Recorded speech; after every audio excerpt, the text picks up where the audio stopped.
Next ఇక్కడ నుంచి వచ్చే థియరమ్స్ అన్ని కూడా మెట్రిక్ స్పేస్కి టాపోలాజీ స్పేస్ సేమ్ కోయిన్సైడ్ అవుతూ ఉంటాయి. నొటేషన్ మారుతుంది అంతే. అక్కడ మెట్రిక్ స్పేస్ అని రాస్తారు, టాపోలాజీ స్పేస్ అని రాయాలి. మెట్రిక్ స్పేస్ అనేది సెట్ ఎలిమెంట్స్ మీద అప్లై చేస్తాం. టాపోలాజీ స్పేస్ దేని మీద అప్లై చేస్తాం? సెట్ సబ్సెట్ మీద ఇచ్చేస్తాం. టాపోలాజీ స్పేస్ ఎక్స్ కాబట్టి టౌ అంటాం కదా. టౌ ఏంటి ఇక్కడ? సబ్సెట్స్ ఆఫ్ ఎక్స్ అంతే కదా. ఎక్స్ కాబట్టి మెట్రిక్ స్పేస్ అయితే d is a metric R X. X d metric అంటే ఎలిమెంట్స్ మీద అప్లై చేస్తాం. ఇక్కడ టాపోలాజీ స్పేస్ అంటే ఎక్స్ టౌను సబ్సెట్ యూజ్ చేస్తాం. అర్థమైందా? సేమ్ కాన్సెప్ట్ ఉంటూ ఉంటాయి. మనం కొత్తగా ప్రిపేర్ ఉండదు. ఆ 2 యూనిట్స్ బాగా చదువుకుంటే మీకు ఇది దీని మీద చేసేచ్చు మనం. నెక్స్ట్ ఇయర్ చూడండి. ఎక్స్ కాబట్టి టౌ బి ఏ టాపోలాజికల్ స్పేస్. ఈ 3 హోల్డ్ అవుతాయని చెప్పాలి.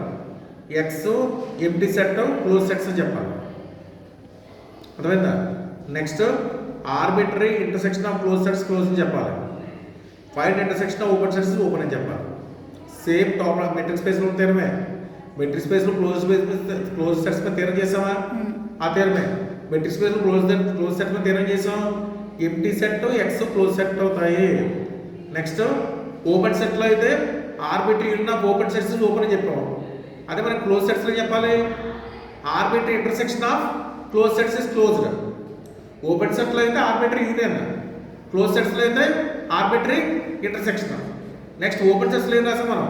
Finite intersection of open sets is open రాసాం. ఇక్కడే చెప్పాలి finite union of close sets is closed అని చెప్పాలి. చెప్పింది అర్థమైందా? Arbitrary union of open sets అంటాం, ఇక్కడ arbitrary union of close sets అంటాం. Finite intersection of open sets అంటాం, finite intersection of close sets అంటాం.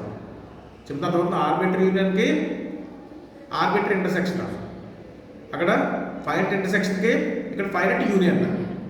అర్థమైందా? సేమ్ కాన్సెప్ట్ అక్కడిది ఇక్కడితో ఉంటాయి. ఇక్కడ టాపోలాజికల్ స్పేస్ అని వాడు మాత్రం రాయాలి. చూడండి. నెక్స్ట్ ఫస్ట్ మనం ఇంప్రూవ్ చేయాలి. ఎంప్టీ సెట్ ఎక్స్ రెండు కూడా క్లోజ్ సెట్స్ అవుతాయని చెప్పాలి. అంటే మనం మెట్రిక్ స్పేస్లో empty set X open set అని చెప్పాం కదా. నెక్స్ట్ ఇప్పుడు కూడా చెప్పాను. సెట్ క్లోజ్ అని చెప్పాలంటే ఏం చెప్పచ్చు? దాంట్లో బాల్ ఫామ్ చేస్తే సెట్ క్లోజ్ సెట్ అని చెప్పాలంటే క్లోజ్ సెట్ అంటే లిమిట్ పాయింట్ అంటే ఆల్ లిమిట్ పాయింట్స్ అని చెప్పచ్చు. ఇప్పుడు చెప్పాను. నెక్స్ట్ కూడా చెప్పాను దాని ఈక్వల్ స్టేట్మెంట్. సెట్ క్లోజ్ అయితే దాని కాంప్లిమెంట్ ఏమవ్వాలి? క్లోజ్ ఓపెన్ అవ్వాలి. అది చెప్పాను. అది యూజ్ చేస్తాం. అది ఈక్వల్ స్టేట్మెంట్ అంటాం. క్లోజ్ సెట్ డెఫినేషన్ అంటే it's contain all of limit points అని క్లోజ్ సెట్ డెఫినేషన్. దానికి ఈక్వల్ స్టేట్మెంట్ ఏంటి? ఓ సెట్ క్లోజ్ అని చెప్పాలి, దాని కాంప్లిమెంట్ ఓపెన్ అని చెప్తే చాలు. ఇప్పుడు మనం ఏం చెప్పాలి? ఇక్కడ empty set X close sets అని చెప్పాలి. అంటే it contains all of limit points అని చెప్పాలి. అలా లేకుండా ఈక్వల్ స్టేట్మెంట్ చెప్తాం. ఎంప్టీ సెట్ కాంప్లిమెంట్ అవుతుంది empty set complement X minus empty set కూడా ఎక్స్ అవుతుంది. ఎక్స్ అనేది ఆల్రెడీ మనం ఓపెన్ సెట్ మెట్రిక్ స్పేస్లో చేస్తాం కాబట్టి ఎక్స్ ఓపెన్ సెట్ అయింది. అంటే ఎంప్టీ సెట్ కాంప్లిమెంట్ ఎక్స్ అయితే అది ఓపెన్ సెట్ అయింది కాబట్టి ఆటోమేటిక్గా ఎంప్టీ సెట్ అవుతుంది, మనకి క్లోజ్ అవుతుంది. అర్థమైందా? Empty set complement open set అయింది కాబట్టి ఎంప్టీ సెట్ అవుతుంది, క్లోజ్ సెట్ అవుతుంది. అలా ఎక్స్ కాంప్లిమెంట్ తీసుకోండి. X complement X minus X empty set open set already తీసుకోండి. బట్ ఎక్స్ కాంప్లిమెంట్ ఓపెన్ అయింది కాబట్టి ఎక్స్ అవుతుంది, మనకి క్లోజ్ సెట్ అవుతుంది. Sir empty set close sir open అన్నారు సార్. ఫస్ట్ అసలు అదే చెప్తాను. ఎంప్టీ సెట్ కి ఎక్స్ కి ప్రాపర్టీ వాటికి క్లో ఓపెన్ సెట్స్ అంటాం. ఎంప్టీ సెట్ ని ఫుల్ స్పేస్ ని ఉంటారు మీరు. క్లో ఓపెన్ సెట్స్ అంటే అవి క్లోజ్ అవుతాయి, బోత్ ఆర్ ఓపెన్ అవుతాయి, రెండు అవుతాయి. ఎంప్టీ సెట్ కి X empty set the full space X are క్లో open sets. క్లో open sets means they are both open and close sets.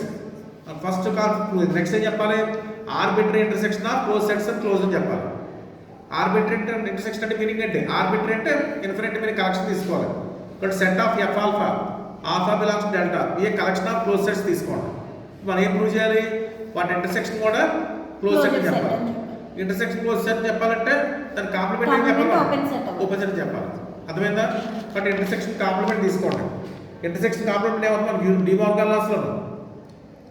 డిమార్గన్ loss అంటే కదా ఏ కాంప్లిమెంట్ అని రాయొచ్చు మనం? ఎక్స్ మైనస్ ఏ అని రాయొచ్చు. కాబట్టి ఇంటర్సెక్షన్ కాంప్లిమెంట్ అనేది ఎక్స్ మైనస్ ఇంటర్సెక్షన్ అని రాయొచ్చు. అర్థమైందా? ఇంటర్సెక్షన్ డిమార్గన్ లాస్ లో ఇంటర్సెక్షన్ బయటకు వస్తే యూనియన్ అవుతుంది. Union of X minus F complement. అదే union of X minus F alpha. ఏం తీసుకుందాం మనం? క్లోజ్ సెట్ తీసుకుందాం. కాబట్టి ఎక్స్ మైనస్ ఎఫ్ ఆల్ఫా ఏమవుతుంది మనకి? ఓపెన్ సెట్ అవుతుంది. ఓపెన్ సెట్స్లో మనకి arbitrary union of open sets ఏమవుతుంది మనకి? ఓపెన్. అర్థమైందా? కాబట్టి union of alpha belongs delta X minus F alpha open అయింది. అంటే ఈ ఇంటర్సెక్షన్ కాంప్లిమెంట్ తీసుకుంటే ఓపెన్ వచ్చింది, కాబట్టి ఇంటర్సెక్షన్ అవుతుంది మనకి క్లోజ్డ్ అవుతుంది. అర్థమైందా? ఇంటర్సెక్షన్ కాంప్లిమెంట్ తీసుకోండి. ఇంటర్సెక్షన్ కాంప్లిమెంట్ ఎలా రాయాలి మనం? ఎక్స్ మైనస్ ఇంటర్సెక్షన్ రాయాలి. డి మార్గన్ లాస్లో ఇంటర్సెక్షన్ బయటకు వస్తే యూనియన్ అయింది. Union of X minus F alpha అని రాసాం. ఎఫ్ ఆల్ఫా ఏంటి మనకి? One of the close set. X minus F alpha అని ఉంటాం మనం కాంప్లిమెంట్ ఆఫ్ క్లోజ్ సెట్ అంటాం. కాంప్లిమెంట్ ఆఫ్ క్లోజ్ సెట్ అవుతుంది మనకి ఓపెన్. కాబట్టి arbitrary union of open sets వచ్చింది. ఓపెన్ సెట్ థియరీలో మనకి arbitrary union of open sets open. కాబట్టి ఈ యూనియన్ అంతా ఓపెన్ అయిపోయింది. యూనియన్ దేనికి ఈక్వల్? ఈ ఇంటర్సెక్షన్ కాంప్లిమెంట్కి ఈక్వల్. కాబట్టి ఇంటర్సెక్షన్ అవుతుంది మనకి క్లోజ్డ్ అవుతుంది. అర్థమైందా? Okay sir. Next third one ఏం ప్రూవ్ చేయాలి మనం? F alpha finite union of close sets is close అని చెప్పాలి. యూనియన్ ఫైనట్ అంటే రెండో మూడో తీసుకుని చెప్పాలి మనం. కాబట్టి F alpha comma F beta two close sets తీసుకోండి. ఇప్పుడు వాటి యూనియన్ ఏం చెప్పాలి? నేను క్లోజ్ అని చెప్పాలి. క్లోజ్డ్ సెట్ అండి. యూనియన్ క్లోజ్ అని చెప్పాలి. మరి వాటి కాంప్లిమెంట్ ఏం చెప్పాలి? ఓపెన్ అయ్యి ఓపెన్ చెప్పాలి. కాబట్టి F alpha union F beta complement తీసుకోండి. డి మార్గన్ లాస్లో మన కాంప్లిమెంట్ అంటే ఇంటర్సెక్షన్ అవుతుంది. ఇది ఫైనట్ ఇంటర్సెక్షన్ అయింది మనకి. కానీ మన క్లోజ్ సెట్స్లో అవుతుంది మనకి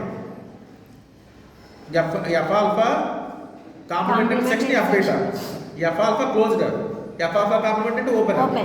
F beta closed, F beta complement open. Open కాబట్టి intersection of open sets. Open finite intersection of open sets open అవుతుంది. ఓపెన్ అవుతుంది. కాబట్టి F alpha complement intersection F beta complement open అయింది. ఇది దేనికి equal? F alpha unit F beta complement equal. కాబట్టి F alpha unit F beta complement open అయింది కాబట్టి ఈ ఇంటర్వల్ సెట్ మనకి క్లోజ్ అవుతుంది సార్. అర్థమైందా? అర్థమైంది sir. Same topological space metric space లాగా అలాగే రాస్తాం. Okay sir. Okay sir. Close చేయండి. Good madam.